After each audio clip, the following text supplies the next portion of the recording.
நிறைய பேர் கேட்டிருந்தீங்க இந்த இட்லி குழம்பு நாட்டுக்கோழி தண்ணி குழம்புங்க. வெங்காய குழம்பு சூப்பரா இருக்கு. காம்பினேஷன் இட்லியோட சாப்பிட்றப்போ எப்படி செய்யலாம்னு பார்க்கலாம் வாங்க. நல்லெண்ணெய் 1/2 லிட்டர், பட்டை கிராம்பு சோம்பு, 2 கிலோ கோழிக்குங்க 2 கிலோ சின்ன வெங்காயம் போட்டுக்கலாம். 40 பச்சை மிளகாய் போட்டுக்கலாங்க. 2 தக்காளி பழம். கோழி குழம்பு நல்லா தூக்கலா பறக்கும். 1 கை புதினா தழை அப்படியே போட்டுடலாம். 1 கை கருவேப்பிலை. வெங்காயம் பச்சை மிளகாய் பாருங்க நல்லா வதங்கிருச்சு.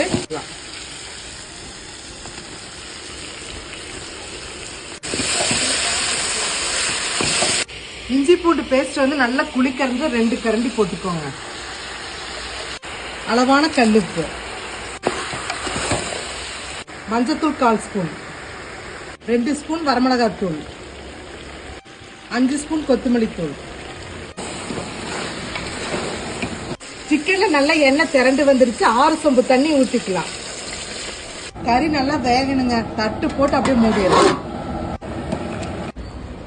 பாருங்க நல்லா திரண்டு வந்துருச்சு. குழம்பும் நல்லா ரெடி ஆயிருச்சு.